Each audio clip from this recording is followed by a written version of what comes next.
Hello, everyone. Thank you so much for joining today's webinar. We'll just give folks about one more minute to join, and then we'll go ahead and get started.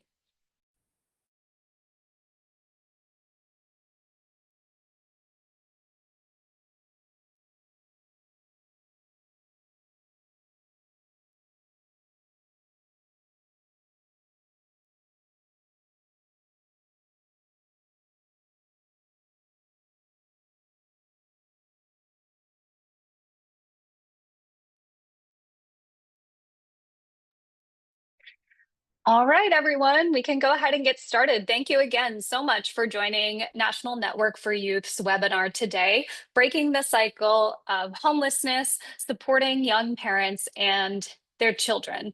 My name is Trinity Maddock, and I'm the Senior Policy Associate here at the National Network for Youth, and just really excited for a great discussion on the importance of programs that serve young parents and their children who are experiencing homelessness.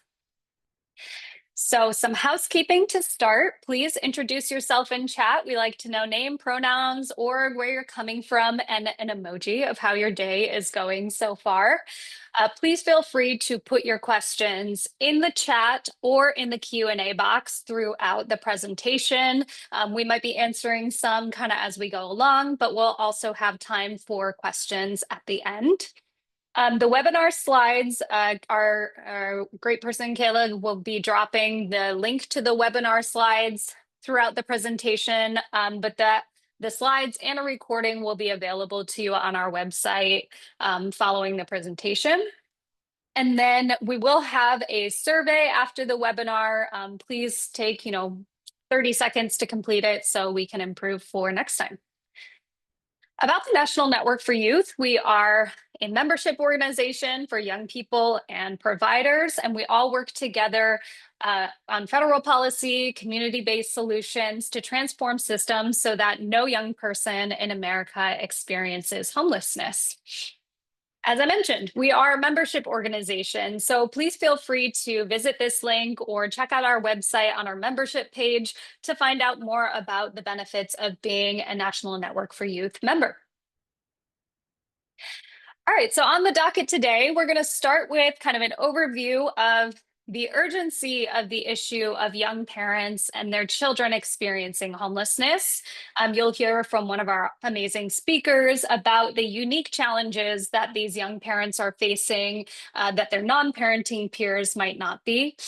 We'll go briefly over just a couple of policy recommendations that are pulled from the larger report, but just a few that we want to highlight so that we can get to then our provider spotlights. We have two awesome providers joining us here today to talk to you about their programs and the two-generation services they offer. And then finally, as I mentioned, we'll have some time for questions at the end. So, three awesome speakers today. I'll let them introduce themselves more fully when it's their time to speak. But I'm very pleased to be joined by Atelvina, who is a longtime member of our National Youth Advisory Council. And she also serves in a number of other leadership roles in her home state. We also have Kelsey Severson, who is the Director of Development and Impact at Mountain Home, Montana. And then finally, Nancy Downing, who is the Chief Executive Officer at St. Anne Center in Maryland. All right, so we're very happy to share that our policy brief, Breaking the Cycle of Homelessness, Supporting Young Parents and Their Children, will be released next week. So we know that young parent families, so we're saying parents who are under the age of 25, with their children who are experiencing homelessness is such a hugely important issue, but unfortunately one that doesn't seem to get a lot of attention or targeted resources. And this means that we have two generations that are affected by the experience of homelessness. So we have the young parent who themselves are in a unique developmental stage on top of being a parent, and then the child, the majority of whom experiencing homelessness with young parents are infants and toddlers. shelters. So as I mentioned, this policy brief will be available next week. It's going to talk about some of the research on young parent families experiencing homelessness, some of the unique challenges and risks they face because of that experience, and then finally some recommendations for public policy and for providers who are interested in adopting a two-generation approach. Oops, there we go. So I want us first to all start kind of with a grounding in just how pervasive the issue of young parent family homelessness is. So national estimates have found that 44% of youth ages 18 to 25 who experience homelessness are parents, and approximately 18% of youth ages 13 to 17 are pregnant or parenting when they experience homelessness. In addition to this, the Department of Housing and Urban Development's 2024 point in time count reported that the greatest increase in homelessness of any subpopulation that they count were families with children. So that was almost a 40% increase from the previous year's point in time count, which already showed a 17% increase from the previous year, so 2022's point in time count.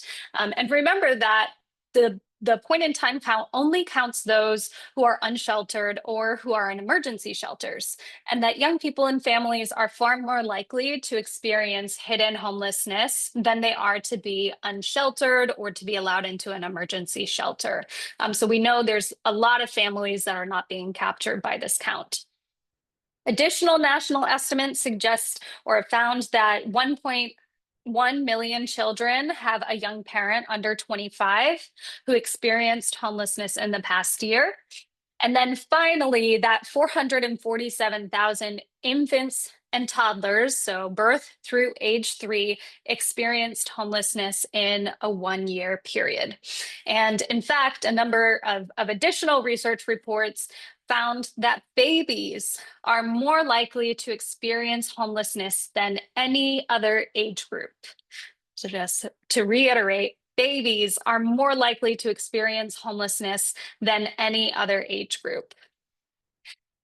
Despite all of these worrying numbers, we know that many shelters or transitional programs just aren't equipped to serve young parents and their children, especially if those parents are minors, they're adolescents, or if the father is involved, or maybe it's the father on his own experiencing homelessness with his children, or families with older children, particularly if they are older boys.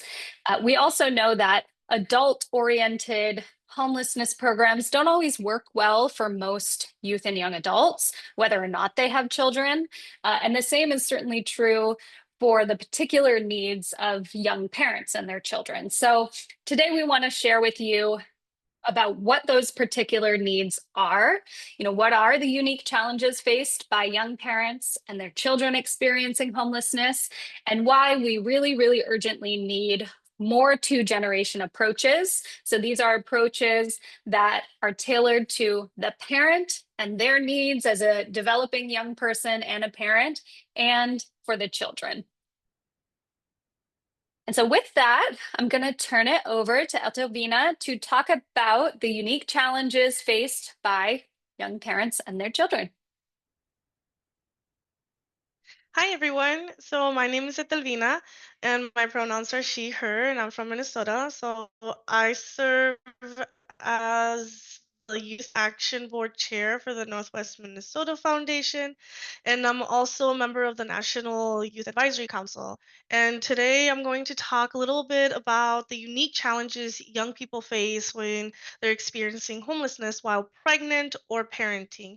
These families face a lot of pressure, not just meeting their children's needs, but also their own. Young parent families have different needs from those of their non parenting peers. And at the core is the consistent stress of meeting their own development needs and the needs of their children while navigating systems that are not designed with them in mind. Um, so the a difficult experience of homelessness while pregnant can have serious consequences for both mom and the baby. When young uh, when young people are pregnant, sorry, when young people are pregnant and don't have a stable housing, it's really hard for them to get regular prenatal care or eat well, which both of which are so important for a healthy pregnancy. And living without a safe place to stay also means dealing with a lot of stress, unsafe environment, and sometimes even violence. All of that can take a serious toll on both the parent and the baby, leading to things like uh, preterm birth, low birth weight, or other pregnancy complications. So with when families don't have a stable place to live, the stress and chaos of that instability really affects babies and young kids. It can slow down their development, like things like learning to talk, problem solving, and building healthy social and emotional skills. On top of that, poor nutrition and unsafe living conditions can lead to more physical health problems such as asthma, infections, or even trouble gaining weight. And and here's something we don't talk about enough. Babies can experience poor mental health too. The stress of homelessness has one of the strongest negative effects on a baby's mental health and development, even more than growing up in poverty alone. It really shows how much stability and safety matters even in the very first few months of life. For young parents, the challenges of homelessness can be really intense. They're still growing up themselves, so figuring out who they are, trying to finish school or start a job, and learning to be independent, and then add the huge responsibility of caring for a baby, often without the support or stability they need. It's an enormous weight to carry. On top of that, many young parents face stigma and judgment, especially young moms. That kind of social pressure and isolation can really take a toll on their mental health, leading to anxiety, depression, and even thoughts of suicide. And when a young parent is struggling with their own mental health, that stress can ripple down to their baby. Babies pick up on their parents' emotional state. So, supporting a parent's mental health is also supporting the baby's mental health and development. Additional challenges of becoming or being system involved for young parents involved in system like foster cares or juvenile justice, things get even more complicated. Many are afraid to ask for help, like for housing, healthcare, or mental health, because they worry it might lead to more scrutiny or even losing their child. Without strong legal support or clear information about their rights, these young parents can especially be vulnerable. Uh, and we know that stakes are really high. More than half of babies born to youth in foster care end up entering the welfare system themselves, separate from their parent before age 2.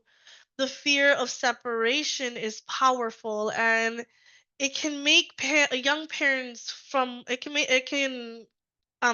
can keep young parents from reaching out for that very help that could keep their family safe and together. So, a few resources for young parents families. So young families experiencing homelessness need help, but there's just aren't enough programs out there. Only about a 9% of federal funded youth homelessness programs serve young parents and their kids and even a fewer include parents under 18 or young dads.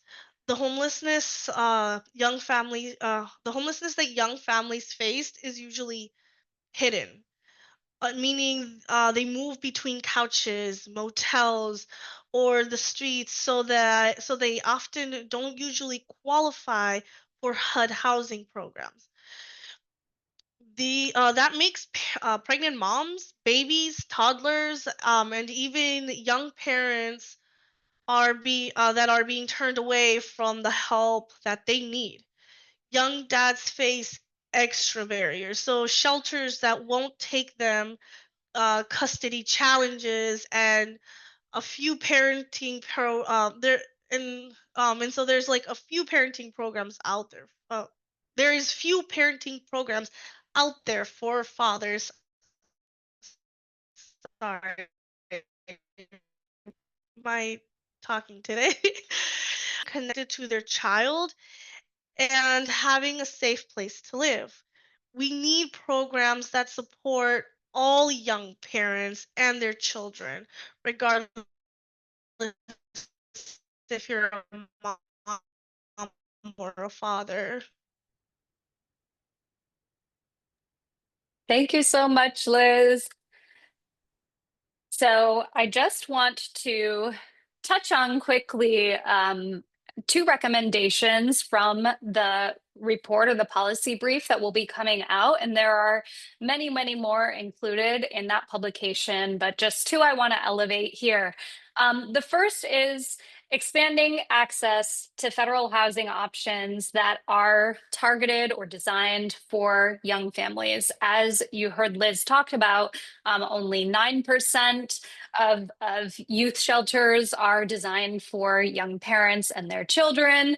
Many young families don't qualify for HUD housing because of the hidden nature of their homelessness. So we really need to expand access to some funding for these housing options. So I would love to invite you all to learn more about two pieces of federal legislation that we work on here at the National Network for Youth. The first is the Runaway and Homeless Youth and Trafficking Prevention Act, which reauthorizes and updates the current Runaway and Homeless Youth Act program, which of course includes maternity group homes.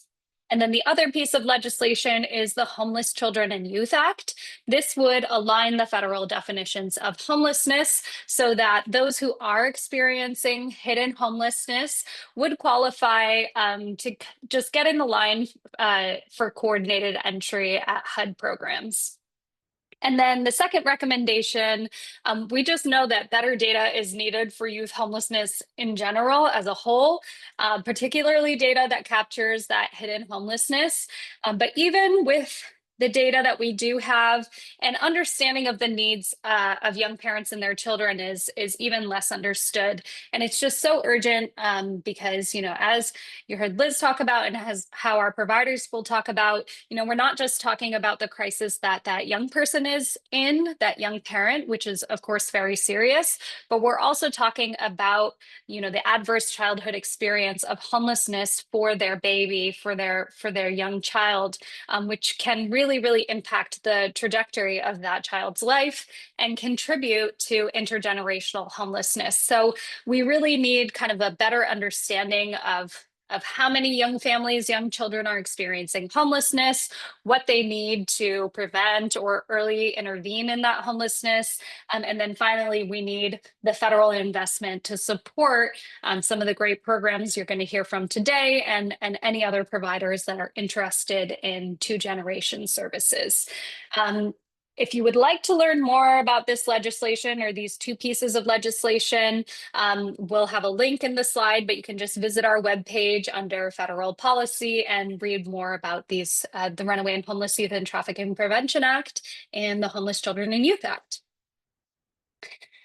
All right, so next up, we're going to hear from two amazing providers, Mountain Home Montana and St. Anne's Center for Children, Youth, and Families. Again, they are both two-generation providers who are going to talk to you about their programs and what's really been working for them as they serve young parents and their children.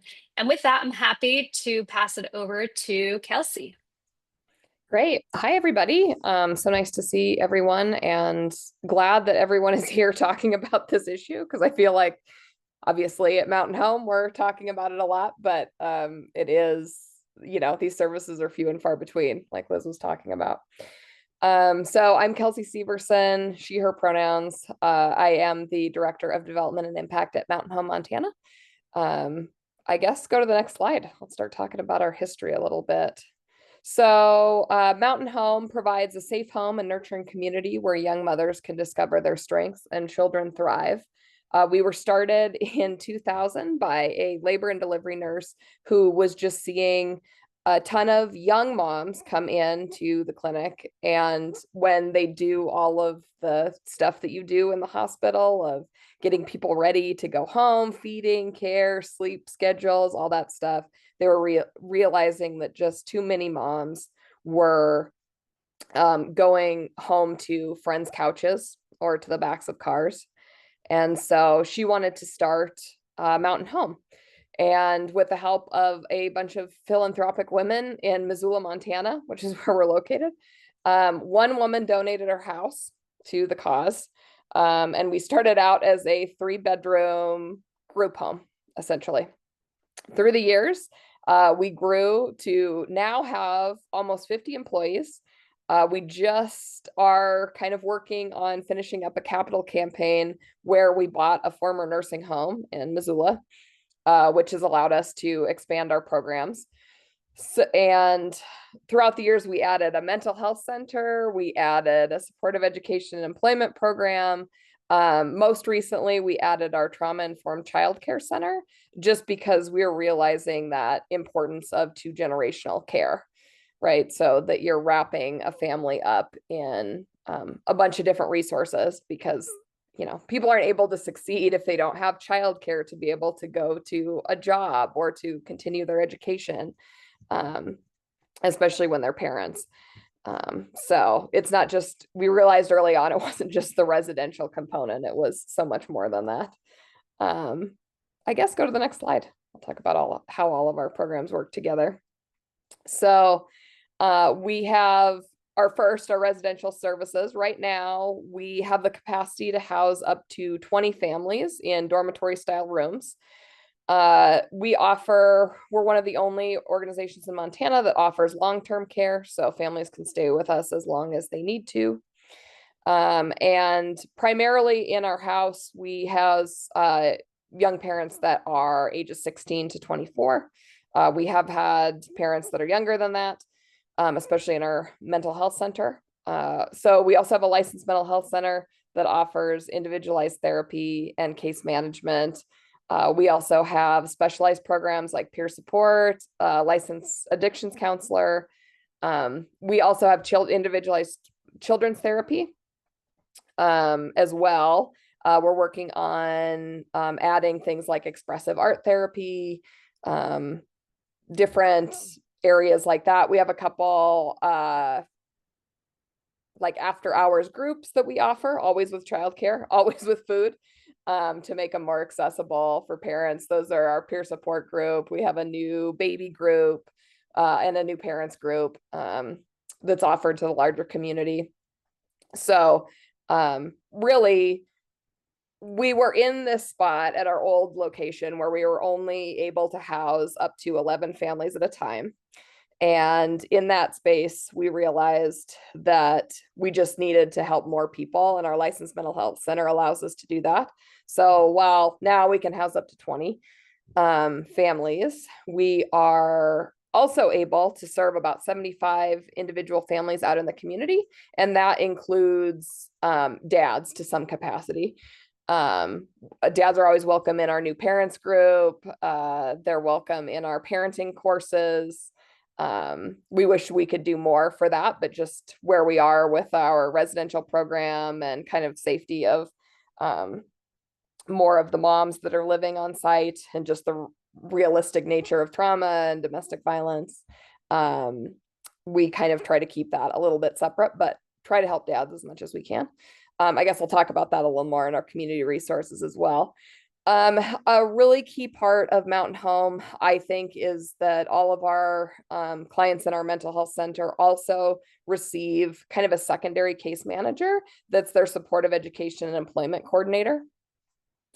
And excitingly, 80 because of this or having this other resource, 80% of our moms are employed or enrolled in an educational program after 1 year in our services, which is super helpful. But then, of course, we ran into a different problem with our supportive education employment program, which was childcare, and also helping babies from day one, having that stable, trauma-informed, sensitive care that's affordable to parents. So our program is run free of cost for all of our clients. We're kind of exploring what it would look like to offer it to the larger community now that we have extra enrollments in our childcare. We used to have 12, now we have 32. Our trauma-informed care was one of the first of its kind in Montana, and it was designed by our mental health professionals in our licensed mental health center. We added a preschool program on this summer when we moved to our larger facility. So now we can serve children ages 0 to 5.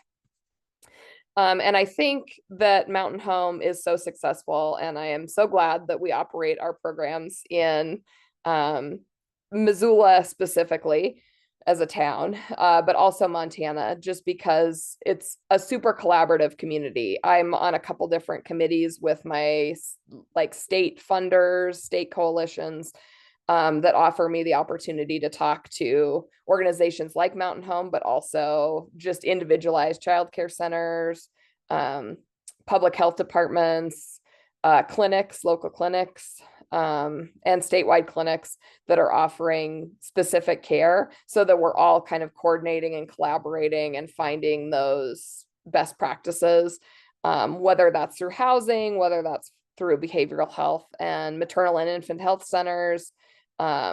Our supportive education and employment program is particularly impressive. They have about 700 partnerships across the community with employers, business owners, business leaders, and educators that help our families really find what education opportunities, what employment opportunities matter to them and what are meaningful to them, so that they stay kind of building up their own careers as well. And then local and state childcare providers have been kind of our strongest network, as we started our trauma-informed childcare in 2021. And so that's been a really huge building block. There's not a ton of childcare in Missoula. Missoula or Montana. And being able to help other people and other communities build up their programs is also really important to us as we look at the future and making sure all kids have a, safe, affordable place to go to learn really from day one. Next slide. Okay. So with that wraparound care, we see some really impressive outcomes. I'll go over. We have a life skills progression tool that we use. But through that, we've collected kind of the information that 60% of our overall clients are unhoused, and 100% of our residential clients are unhoused at intake. After 1 year in our program, 90% of our families report safe and stable housing. And that's kind of been over the past few years. 90% is specific to 2024. As far as mental health, 90% of our moms have trauma and 70% report domestic abuse. But after 1 year in our programs, 94% of moms are sober or in recovery, and 88% report stable mental health. And then education and employment, 60% of our moms don't have their high school degree or equivalent when they come into Mountain Home, but after 1 year, 80% of moms are employed or enrolled in an educational program, often together because they're finishing up that high set and finding jobs. And then childcare, I think this is alluded to by Liz a little bit, but children of primary caregivers with poor mental health were 4 times likely to have poor general health and 2 times more likely to have developmental disabilities.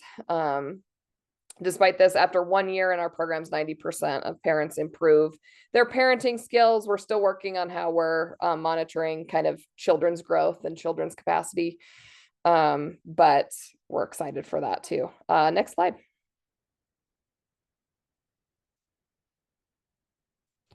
Some of the challenges that we're facing at the moment. I think we've talked a lot about housing young families. I think going back to Liz, 54% of Mountain Home moms were part of the foster care system themselves as children. Excitingly, over the past 2 years, all of our moms that have exited our residential program have maintained or regained custody of their children upon exit. So that's been a really exciting milestone that we've achieved. As far as education and employment, we were excited that 9 of our moms started college this semester, including one who graduated in May, who was starting on her MBA at the University of Montana. And we also, I think, so when I was talking to Trinity, a lot of what came up was kind of access to children's services, and not only having that individualized like children's therapy and case management, but also having that space where parents can get accessible childcare. So we're still kind of struggling through this. We don't make any of our parents pay for our services, but we're mostly funded by private grants and donations. We do access our state child care subsidies, but there's particular barriers to that. Obviously, people need all of their, documents. They need all of their, they need a parenting plan figured out. They need all of that stuff. And while we can enroll them, they can only stay on that program for 90 days. And then we often have a lapse where our case managers are trying to help our clients finish up and wrap up all of those things. So that's where those private grants and donations come in, as well as state and federal grants that kind of cover that cost. But I just think that's such a critical and important piece that we're going to have to figure out moving forward, just because I think it's a critical piece of the wraparound care. So that was way too much, but that's Mountain Home in a nutshell. Thank you so much, Kelsey. There was one question in the chat for you. Is Mountain Home the lead nonprofit on your COC board, or how do y'all work with your We local are COC? not we're one of the members. We're one of the founding members of our COC. And we have a COC for Missoula specific, and we also have a state one, and we sit on both of those. Thank you. Yes, and thank you so much for talking about the balanced approach to funding for childcare, because I know we did have a question from one of the registrants about, when there's no subsidy available for them to help their young parents with, like, how do you help them pay for childcare? So I think looking to some other options is important, because we know childcare is so expensive. Well, thank you so much. All right. So with that, we will invite Nancy Downing back to talk about St. Anne Center for Children, Youth, and Families in Maryland. Thanks, Trinity, and thanks for having us here today to talk about this important work of the National Network for Youth and for many of us around the country who are working with families with children, especially teen families with children. At St. Anne's Center for Children, Youth, and Families, we support vulnerable mothers and children with a special focus on teen moms and their children. If we can move to the next slide. We are a 165-year-old organization. We were founded by the Daughters of Charity in the District of Columbia in 1860 to serve orphan children. And then the Civil War broke out a couple of years later, and the president at the time was President Abraham Lincoln, who asked if St. Anne's could serve both mothers and their children. And so in 1863, through an act of Congress, St. Anne's was incorporated and began to serve both mothers and children. And another part of our history, we continued to serve children who were orphaned by the wars or and by other circumstances. In later years, we served children in foster care. And most recently and today, our mission is really focused on transitional living, residential services for women and children experiencing homelessness, again, with a special focus on teen mothers and their children. The next slide. And so we have three transitional living programs. We have one Grace House, which serves teen moms and their children, the teen mothers being ages 13 to 21. And then we have two other transitional living programs, Hope House and Faith House, who serve moms ages 18 to the oldest mom we have in residence right now is 39 years old. The vast majority of our moms are under the age of, or the vast majority of our residents, I should say, are under the age of 25. We provide not only transitional living services to our moms and children, but also counseling and life skill services and parenting skill services. I think, as our prior speaker mentioned, counseling services are really an important part. Homelessness creates trauma, and sometimes trauma creates homelessness. And so having significant mental health services for our moms is really critical and important. We provide community-based childcare, an on-site licensed childcare center, so that our moms who have children can have childcare on-site for free, so that they can attend to their studies, their work, building a strong foundation for themselves and for their children. We do have community members who also send their children to our licensed childcare facility, and for them, the vast majority of the children that are in our childcare receive either early Head Start, or state subsidies to be able to participate in the child care program, because as many of us know, child care can be extremely expensive. But for those who are in residence with us, there is no cost to them for child care. We also provide education and career support, wanting to make sure that our moms complete high school or get their GED, whichever is more appropriate for them. If college is appropriate, or vocational training certificate programs that can get them better paying jobs so that they can really support themselves and their families is really important. And making sure that they're job ready and have that confidence to be out in the work world. So career confidence coaching is also really important. Um, if we go to the next slide, in terms of our model of care, we're really trauma-informed, strength-based. We focus on the developmental aspects of our mothers and their children.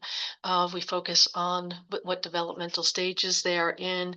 And I want to say what I want to say about that in particular. For our teen moms, we recognize that our teen moms are both mothers and developing young adults, and that we need to recognize those two persons within them, if you will, or those two roles within them, and recognize that they coexist and that we need to serve and respect both.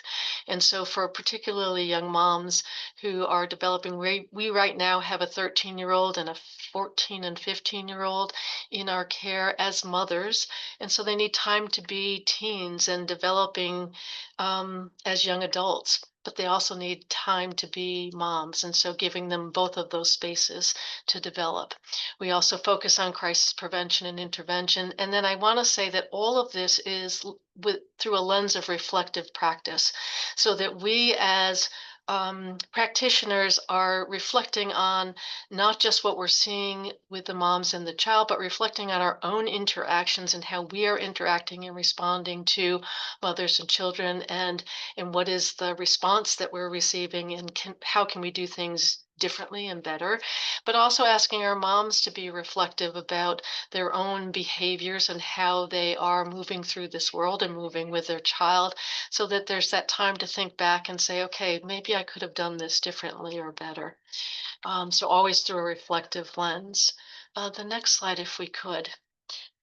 Um, so we're working with teen moms and their children. So this is a 2-generation solution. We understand that these are cycles of poverty. And so to break the cycles of poverty, we want to make sure that we are looking at both the needs of the mother and the child. We want to prevent the separation of the mother from the child. What we do know is that children who have experiences of being in foster care oftentimes them end up in our runaway and homeless youth shelters and programs. And so I know, having run a rather large runaway and homeless youth program in the past, that a third of the children who were there had experiences in foster care. So if we can keep mother and child together, it's best for both mother and child. And so trying to make sure that we prevent the separation when that isn't a necessary thing or a desired thing on the part of the mom. Early learning opportunities for our children. So making sure that our children have the opportunity to be in early Head Start and Head Start programs that are focused on their developmental needs. We also have a physical therapist who comes to our site once a week to make sure that the physical developmental milestones are being met by the children. So we're focusing on both their social, emotional, intellectual, and physical development as infants and toddlers, which we think is really significant. And we want to recognize the unique needs of both the mother and child, and how do we address those unique needs, particularly for adolescent moms, but also for adolescent moms who are also from immigrant families and who are immigrants themselves, and some of the unique challenges that that presents, and making sure that they get the services that they need in a timely manner so they can regularize I talk about it as regularizing their status here in the United States, so that they can get special immigrant juvenile status if they are eligible for it, and many of them are, and we don't want them to miss that opportunity. So it's really significant. If we could just go to the next slide, and I think I probably already spoke through the next slide. So again, just preventing that separation of mother and child, preventing the child from going into foster care, and helping the mom to be the best mom that she wants to be for their child, because they want to be good moms and they need that opportunity to do that. Again, making sure that the young child, the infant or toddler, has that ability to have all of their needs addressed. I do want to say that with the child care center that we have here, we've been able to identify learning needs, learning differences of the children, and get them addressed early on, so that when they get into kindergarten and primary school, their needs they've already started to address some of the special needs that they have, so that they're not behind other children in educational needs and developmental needs. If we go to the next slide, I think just again to talk again about, just briefly again, about making sure that we're focusing on being developmentally appropriate, culturally sensitive, and relationship centered. And that last piece of relationship centered, relationships are really key for all of us. And so understanding what a healthy relationship looks like in terms of mother and child. Some of our moms have not experienced that themselves. So what does that look like? What does the healthy relationship look like between a mom and her teacher, between a mom and her employer, if you will? And looking at those different relationships, and what does healthy relationship look like, and helping them to develop those healthy relationships. So we do that through not only our social work services, but also through mentoring services and community engagement, trying to equip our moms with the tools, all of the tools that they're going to need to build healthy relationships with themselves, with their children, and with those around them. And I think at that, I'm gonna leave it there. Thank you all. Thank you so much, Nancy. Amazing and great to hear about everyone's work. So now we're going to move into questions. So please feel free to continue putting questions in the chat or in the Q&A box, and we'll just kind of, I'll read them out, and whoever wants to answer can go ahead and answer. So first, I want to say, I know there's been a lot of talk in the chat about FYI vouchers. These are foster youth to independence vouchers. So I don't know, Nancy or Kelsey, if either of you utilize FYI vouchers and you want to speak a little bit to what that process looks like, if you do use them in your community. If not, that's okay. Yeah, we do. What with most vouchers, all of the hurdles you have to jump through, and I just feel like so many of our families are on waiting lists forever and ever and ever. Even for those, which are probably the shortest term vouchers that we see come through our doors. But yeah, super helpful when they work out and we're able to hit that, perfect age bracket and all of that. So I'm glad you brought it up. We have not had a lot of experience with those vouchers. We have used other sources for our moms, but certainly anything that they are eligible for, we try to get them registered as early as possible because we know that there are long waiting lists. But we also have some generous donors who oftentimes help us to support moms. So when they're moving into their first home, can we help them with, the basic outfitting of that apartment? So that they're moving in and not having to sleep on the floor, for example, or that they have the pots and pans. I mean, basic things that we know everyone needs, but we don't always think to make sure that they have them when they're leaving. Yeah, thank you. All right. And so in the Q&A, there are a number of questions about some of the specifics around supporting minor parents. And I know a lot of that has to do with kind of your state licensing, but let me just read out a few. And Nancy and Kelsey, if you have any thoughts or want to share kind of what it looks like in your state around serving minor parents. One was, what are states doing? So maybe your states for housing 17-year-olds who are unaccompanied. How can we advocate for minor parents and their children who are in a housing crisis? And another one related to minors. What kind of licensing do you need to be able to house minors or young adults and their children?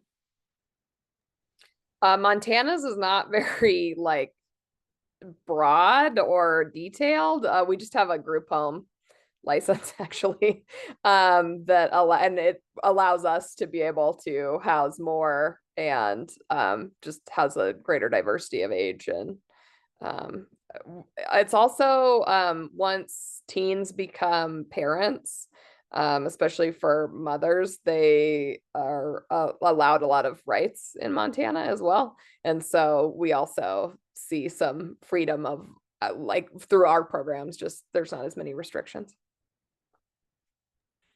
I must confess that I'm still learning about Maryland law, having only been here for a little over a year now.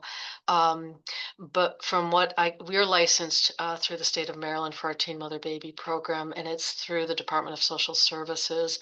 And so our moms who are under the age of 18 come to us many of them come to us through the Department of Social Services or through the Department of Juvenile Justice. I it's fair. I was in New York previously, and New York has both a runaway and homeless youth law, and then laws that intersect through the foster care service, child protection services.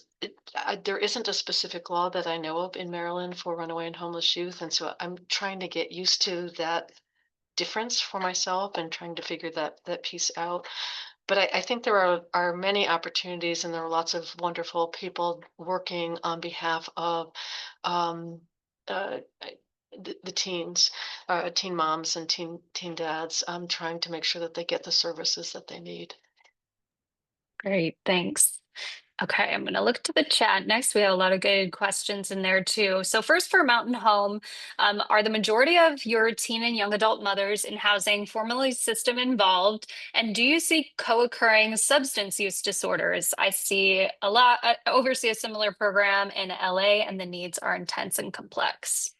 Yes. So I think 54% of our moms were part of the foster care system themselves. Most of them are moving straight from like foster care, runaway from foster care into, and just, child family services involved into our programs. And then I would say about 60% of the parents we're seeing have co-occurring mental health and substance abuse disorder, which is why we've added a licensed addictions counselor.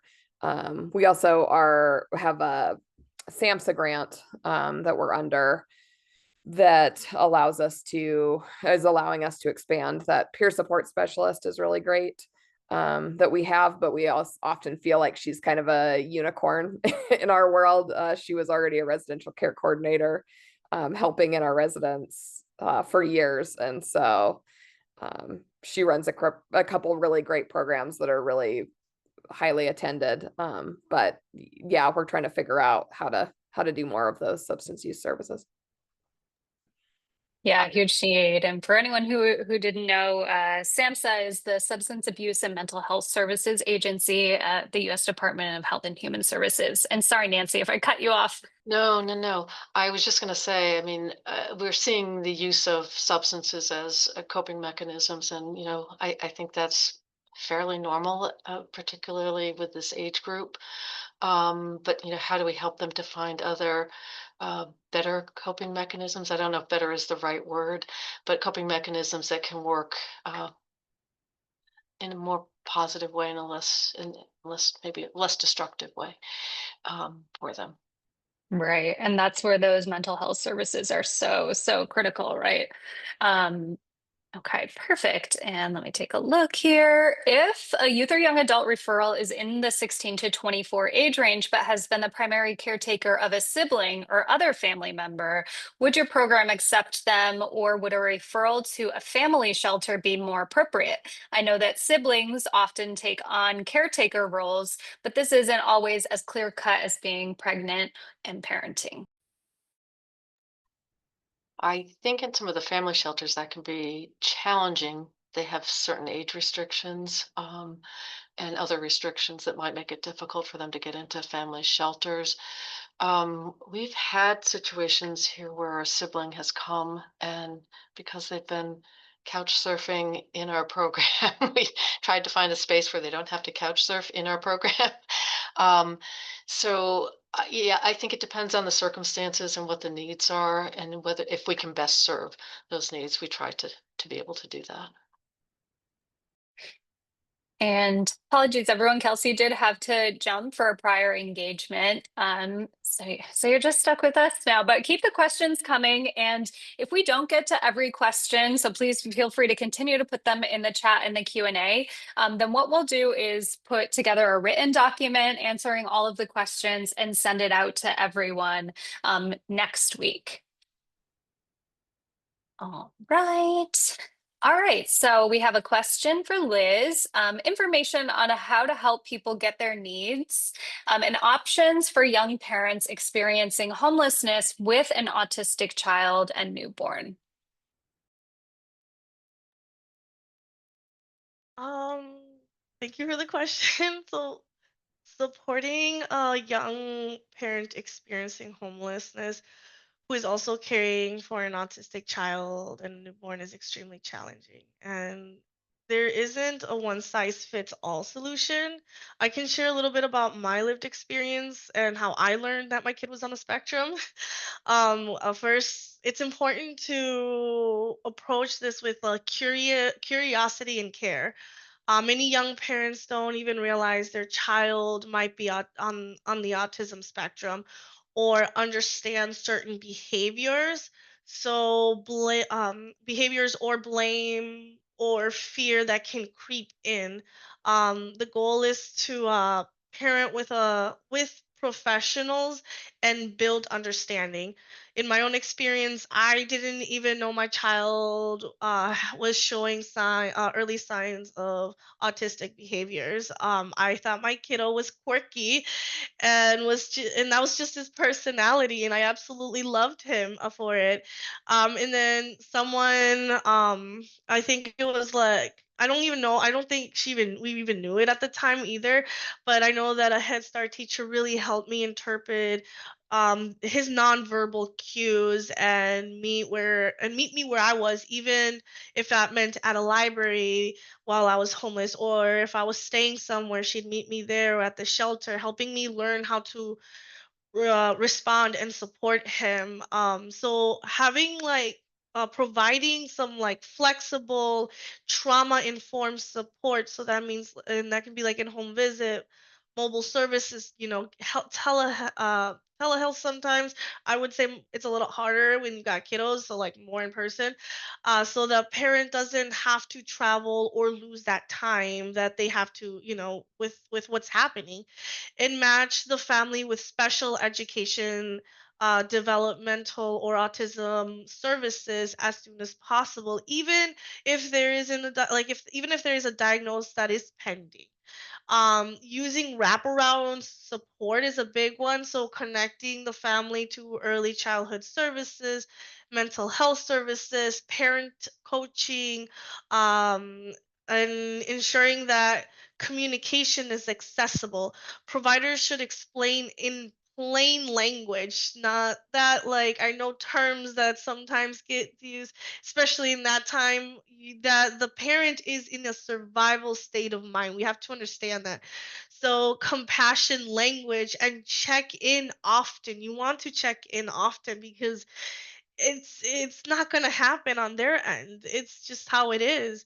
And give material support. So like baby care items, sensory tools is a big one. I didn't even realize that I was getting like that's what my kiddo needed at points. Resources for calming spaces, as part of like a package of support. I know that's something that I would do when my son was when he was too much at the time, that I didn't even realize he was overstimulating. One thing we would do, we would blow bubbles. That forces you to like breathe in, blow out, and it's a fun thing for the child, and it forces the parent to slow down and breathe while interacting with their child. um Hold spaces for parents. Being both homeless and caring for an autistic child, or child who is on a autistic child who is on a spectrum, newborns mean intense stress with that. Um uh, and the isolation comes with that too.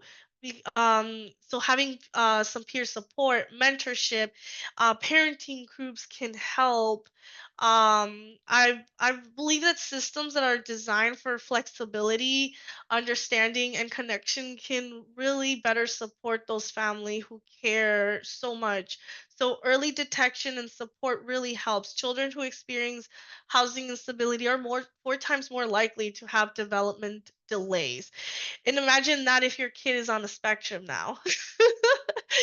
um Programs like, Home First, Autism Alliance offer navigations or emotional support, referrals for complex medical and development needs.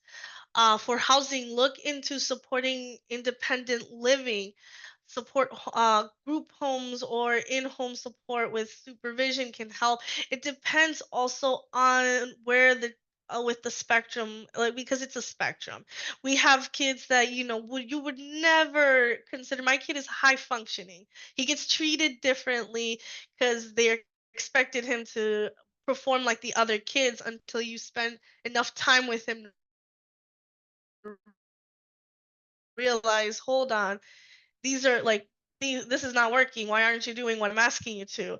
It is a spectrum. Not everything's gonna look the same for every parent. And I know a lot of parents get that fear from other parents that because my kid acts a certain way and he's doing a certain thing, they're not social norm, like they're social norms. And then you get that feel of like, I can't even relate to the other parents, because they don't even know what it's like, that the reason he's doing that is, X, Y, and Z. So, I mean, that would be my recommendations on that. That's amazing. Thank you so much, Liz. I know there were so many questions we didn't get to, so we'll definitely put together something to follow up with you all next week. You know, I saw some great ones like integrating lived experience, what are states doing around consent, all kinds of great stuff. So we'll send out a resource sometime next week to you all with written answers to those questions.